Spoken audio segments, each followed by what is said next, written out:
Сөйтіп жаңағы Құрайыштықтар оған Құранды алып түсіп жатқан шайтандар деген кезде Алла тағала жауап түсіреді. Қараңыздар. Пайғамбар саллаллаху алейхи айтады: "Ей пайғамбар, айт ана Құрайыштықтарға: Хал унаббиукум ала ман таназзалу шаятин. Мен сендерге хабар берейін бе шайтандардың кімге түсетіні жайлы?" Шайтандар да түседі екен. Періште Жибрил Алланың хұзырынан түседі. Шайтандар ақпарат ұрлаған орыннан дүние аспандағы бұлттардың қасына түседі. Екі түсудің арасындағы айырмашылық. Мен сендерге хабар берейін шайтандардан кімдерге түсетінін. Таназзалу ала кулли аффакин асим. Әрбір Алланың атынан жала жабушыға түседі. Алланың атынан жала жабу дегенде бұл жерде мағына не дегенде, көбінесе көріпкел, сәуегей, нені сөйлейді? Ғайыпты. Кімде-кім ғайыптан хабар беріп жатса, ол Алланың атынан өтірік сөйлеп жатқан адам болады. Өйткені ғайыпты Алладан басқа ешкім білмейді. Алла тағала ғайыптан не қаласа соны пайғамбарға ашады, сол арқылы баяндайды. Басқа ешкім ғайыптан қияметке дейін хабар бере алмайды. Бұны кесіп тастады деп отыр, мынаны көрсетіп отыр Алла тағала.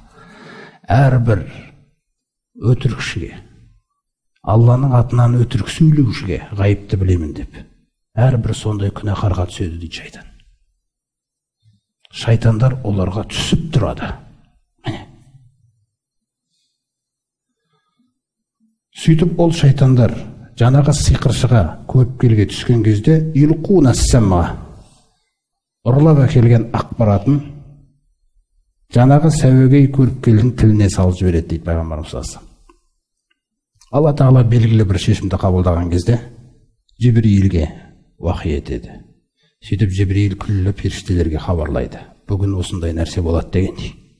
Ол белгілі бір ауылда, белгілі бір адаммен де байланысты нәрсе болуы мүмкін. Сонда жаңағы періштелердің ең төменгі дүние аспандағы періштелер сол мәселені бір-бірімен талқылап тұрады. Оларға түскен ақпарат, олар хабарды бөлісіп жатыр бір-бірімен. Сол кезде бұлар бірінің үстіне бірі шығады дейді пайғамбарымыз саллаллаху алейхи вассалам. Сөйтіп жаңағы бұлтта тұрған періштелерден тыңдауды қалайды. Ақпарат ұрлау деп атайды. Ақпарат ұрлайды. Бұны жердің бетіндегі адамдар білмейді. Алла тағала осы ақиқатты ашып жатыр. Көріпкел деген кім, сәуегей деген кім, сиқыршы деген кім? Сөйтіп пайғамбарымыз саллаллаху алейхи айтады: ол Алла тағала жол беру арқылы естиді де, сөйтіп астындағы жынға өткізіп үлгереді дейді, егер Алла қаласа. Кейде оны қуған ұшқын, періштелердің атқан жұлдызды ұшқын келіп, ол ақпаратты өткізбей жатып келіп кетеді дейді. Жанып кетеді, болды, өлді. Сөйтіп аналар ақпараттар алмай кері қайтады.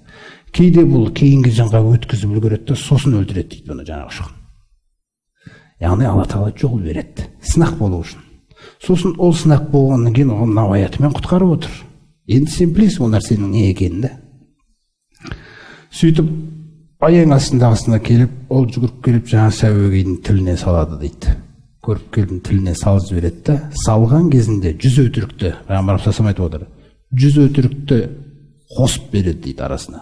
Сөйтіп ана сәуегей жаңа әлемдегі өздеріңіз білетін неше түрлі нелер бар ғой, прорицательдер. Солар жаңаға сөйлей бастайды. Осындай деп сөйлей бастаған кезде адамдар тыңдап отырады да, сосын кейін бір адамдар айтады дейді: анау бір айтқаны келді ананың деп. Ол жаңағы ұрланған хақ сөз дейді пайғамбарымыз саллаллаху алейхи вассалам. Алла тағала жол берген. Сол арқылы оның пиары көтеріліп қоғамда растала бастайды дейді. Ал сендер мұсылмандар, осы өтірікті біреулерің үшін бірақ екі аятпен түсіндіріп беріп жатырмын дейді сендерге. Қаншама адамдар түсіне алмай жүрген нәрсені.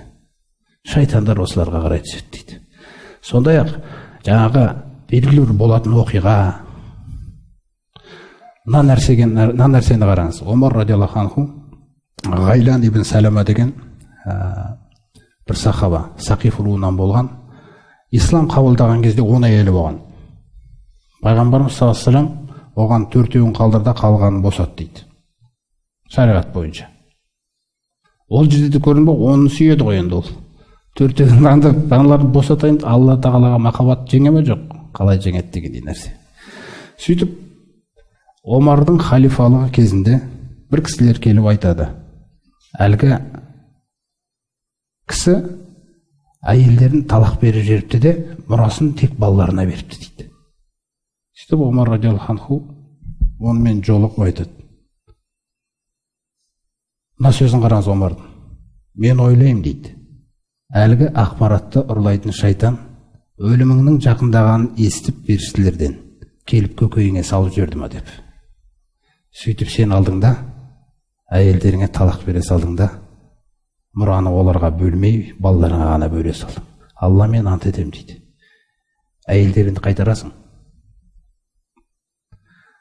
мұраны балаларыңа, ұлдарыңа бөліп берген мұраның күлісін қайтарасың, сөйтіп тең бөлесің дейді. Алла тағала бұйырғандай, әйеліңе, балаңа түгел осылай. Не өзің істейсің, не мен осыны мен істеймін дейді. Егер мен істейтін болсам дейді, бұны осыған жеткізетін болсаң, сен өлгеннен кейін қабырыңның үстіне апарып тас лақтыртам дейді адамдарға. Сонда жаңа ақпаратты көріп отырсыз ғой. Әртүрлі ақпарат әртүрлі жағдайда келе береді. Қайсысы ұрлайды? Әрбір ауылға өзінің жындары бар. Әрбір кварталға өзінің жындары бар. Сен қаншасың, олар да жетеді. Әрбір жындар ана жақта кімнің сиырын кім ұрлап кеткен, өздері жаңағы бәрін түгел жаңағы көріп келдің айналасында, олар сол тақырыппен келеді. Анау сиырым жоғалды деген кезде ол ана ауылдағы жігіт ұрлаған, ананы көкейіне салып жіберіп, сіздің сиырыңыз мына жақта жүр екен дегендей нәрселер. Сөйтіп адамдар ойлайды, ғайып біліп жатыр деп. Осыны Алла тағала не дейді? Ғайыптан осылай хабар берушілерді әффак дейді. Алланың атынан жала сөйлеушілер. Міне, ешқашан. Сондықтан бізге пайғамбарымыз саллаллаху мынау аяттан кейін былай дейді: "Мән ата аррафан", кімде кім көріпкелге баратын болса, фаясалуху ан шайин, одан бір нәрсе сұрайтын болса, мұсылманды айтып отыр, мұсылманда ләм туқбаллаху салатун арбағина лейла, 40 күн, 40 тәулік бойы намазы қабыл етілмейді дейді. Махаббатқа қиянат кетті, Аллаға деген. Алла тағала 40 күн енді оны намазын қабылдамаймын дейді. Міне, қиянат, сатып жібердік Алланы, біреуден барып сұрадық. Сол секілді пайғамбарымыз саллаллаху алейхи айтады, кесімді үкімде мән атағаррафан, кімде кім көріпкелге баратын болса, ау кахинан, немесе сиқыршыға, жаңағы сәуегеге баратын болса, прорицательге баратын болса, сосын фасаддақа бима яқулу, сөйтіп жаңағы көріпкелдің сөйлеген сөзін расы мынанікі деп растайтын болса, фақада кафара бима унзила аля Мұхаммадин саллаллаху алейхи вассалам. Мына сөзге қараңыз, Мұхаммедке түсірілген Құранға күпірлік жасады дейді. Яғни пайғамбарымызға да не істедің? Қиянат жасадың. Құранға не істедің? Қиянат жасадың. Құранның Шуара сүресіндегі анау 222 аятына қиянат жасадың. Бітті. Олай болса олар сіздің өміріңізден түсті. Жаңа пайғамбарымыз айтқандай, сендердің істеген істерің сендердікі, менің мүлде қатысым жоқ. Мен Алланың таза жолындамын. Раббым бұйырған нәрселермен ғана жүремін дегендей. Сөйтіп осы жындар, оларға шайтандар жаңағы сөзді ұрлап келген ақпаратты салады да, вәксариху касифу. Міне, сөздерінің көбісі жаңағы шындықтың қасына 100 өтірікті қосып, осындай өтіріктерін өткізіп жүргендер дейді. Сөйтіп адамдардың, біздің қоғамда болсын, адамдардың дінге қарай, иманға шынайы бір таза, қоспасыз келе алмауына кедергі жасап отқан нәрсе осы проблема. Соқтар аталабын қозғап отыр. Көріпкел, балгер, сәуегей, күллісі, Құранның қасында, ақиқаттың қасында 0 болды.